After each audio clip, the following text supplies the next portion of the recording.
नमस्कार, मैं हूं सौरभ श्रीवास्तव। देश इस समय कोरोना के दूसरी लहर से जूझ रहा है। ऐसे में ऑक्सीजन की कमी के चलते कई मरीज अपनी जान भी गंवा चुके हैं। लगातार देश में कालाबाजारी की भी खबरें निकल के आ रही हैं।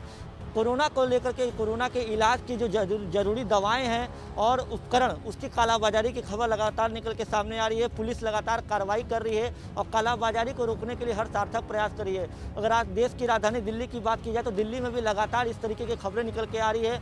यहाँ ऑक्सीजन कंसनट्रेटर की हो, चाहे रेमडेसिविर के इंजेक्शन हो, लगातार इसको अधिक रेट में बेचने की शिकायतें मिल रही हैं। इसके जो माल है उसकी डंपिंग की शिकायतें मिल रही है। लगातार दिल्ली पुलिस इस मामले पर कार्रवाई कर रही है। ताज़ा मामला आज निकल के आया है। शुक्रवार को दिल्ली पुलिस ने खान मार्केट में छापेमारी की। खान मार्केट का एक फेमस रेस्टोरेंट है खान चाचा रेस्टोरेंट, जहां पे पुलिस ने छापेमारी करते हुए 96 ऑक्सीजन कंसंट्रेटर को जब्त किया है। आपको बता दें, दिल्ली पुलिस लगातार इस बात की कोशिश कर रही है कि कहीं भी ऑक्सीजन कंसंट्रेटर जो है वो कहीं जब्त करके न रखे गए हैं। दिल्ली पुलिस लगातार इसके लिए कार्रवाई कर रही है। इसी कड़ी में 96 ऑक्सीजन कंसंट्रेटर को जो है दिल्ली पुलिस ने अपने कब्जे में लिया है। आपको बता दें, ये सारे ऑक्सीजन कंसंट्रेटर खान चचा रेस्टोरेंट में छिपा कर रखे गए थे। यहाँ पुलिस ने मुखबिर की सूचना पर छापेमारी की, जिसके बाद इस तरीके की बरामदगी पुलिस ने की है। आपको बताते हैं, इससे पहले भी दिल्ली पुलिस ने कार्रवाई की थी और साउथ दिल्ली के एक फार्म हाउस में छापेमारी कर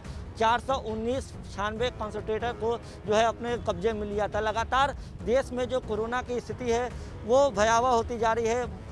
कोरोना का मामला का जो है वो लगातार बढ़ रहा है। मौत के आंकड़े बढ़ रहे हैं। अगर पिछले 24 घंटे की बात करें तो पिछले 24 घंटे में 4,14,000 से भी ज़्यादा मामले देश में सामने आए हैं। और पूरे देश में मौत की संख्या की बात करें, लगभग 3900 से ज़्यादा लोगों की कोरोना के चलते मौत हो गई। ऐसे में कुछ लोग हैं जो इस आपदा के अवसर में कालाबाजारी के उद्देश्य से इस तरीके के काम को कर रहे हैं। लेकिन लगातार पुलिस प्रशासन की ये कोशिश है कि इन तरीके के लोगों को गिरफ्तार किया जाए और जो इस समय इस मुश्किल दौर में एक दूसरे के लोगों को मदद करनी चाहिए। लेकिन इस तरीके के जो लोग हैं आपदा में इस तरीके की कालाबाजारी करके खुद का फायदा देखने की कोशिश कर रहे हैं। पुलिस लगातार उन पर कार्रवाई कर रही है। इसी कड़ी में आज दिल्ली पुलिस ने 96 कंसंट्रेटर को गिरफ्तार किया है और जो खान चचा रेस्टोरेंट के मालिक हैं उन पर भी कार्रवाई की जा रही है।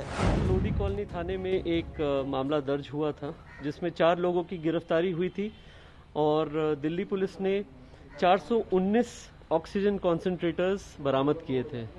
उसी सिलसिले में उन 4 लोगों को कोर्ट में पेश किया गया और उनकी 1 दिन की पुलिस कस्टडी ली गई। उस पुलिस कस्टडी के बाद उन लोगों से पूछताछ करने पे ये पता चला कि खान मार्केट में कुछ रेस्टोरेंट है जहां पे ऑक्सीजन कॉन्सेंट्रेटर स्टोर्ड है।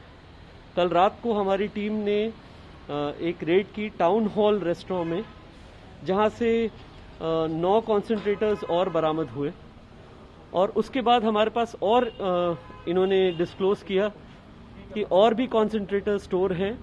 एक खान चाचा करके रेस्टोरेंट है वहां पे, तो हमारी टीम वहां पे भी गई और वहां 96 ऑक्सीजन कॉन्सेंट्रेटर्स स्टोर्ड मिले।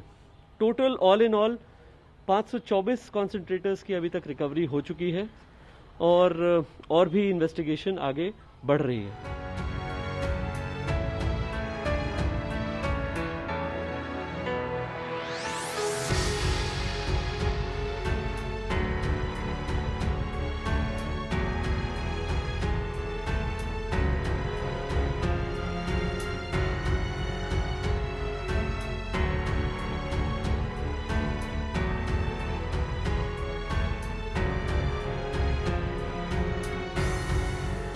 ये ऑक्सीजन कॉन्सेंट्रेटर्स जो थे ये एक कंपनी थी जिन्होंने इंपोर्ट किया था और ये चाइना से इंपोर्ट हो रहे थे। 16,000 से लेकर 22,000 तक इनका कॉस्ट होता था। कुछ कॉन्सेंट्रेटर्स 5 लीटर के थे, कुछ कॉन्सेंट्रेटर्स 9 लीटर के थे और फिर इन्हें यहाँ पे इंडिया में लाके मनचाहे दाम पे बेचा जा रहा था। कुछ कॉन्सेंट्रेटर्स को 50,000 51,000 पे बेचा जा रहा था, कुछ कॉन्सेंट्रेटर्स को 60,000, कुछ कॉन्सेंट्रेटर्स को 70,000 और 71,000 तक इन्होंने मनचाहे दाम पे बेचा है और उसको होल्ड भी कर रहे थे। ये सारे कॉन्सेंट्रेटर्स इन्होंने लास्ट ईयर अक्टूबर से इंपोर्ट करना शुरू किए और इस बार फरवरी में जब इनकी डिमांड और बढ़ने लगी तो और ऑक्सीजन कॉन्सेंट्रेटर्स इंपोर्ट किए गए। अलग अलग रेस्टोरेंट में स्टोर किए गए, ऑनलाइन पोर्टल के थ्रू इनको बेचा गया। उसके अलावा व्हाट्सएप पे भी मैसेजेस सर्कुलेट किए गए कि इन ऑक्सीजन कॉन्सेंट्रेटर्स को खरीदा जा सकता है। तो ऑल इन ऑल इन सभी ऑक्सीजन कॉन्सेंट्रेटर्स को सभी माध्यम से, चाहे वो व्हाट्सएप हो चाहे वो ऑनलाइन पोर्टल हो, बेचा गया और बहुत महंगे दामों में बेचा गया।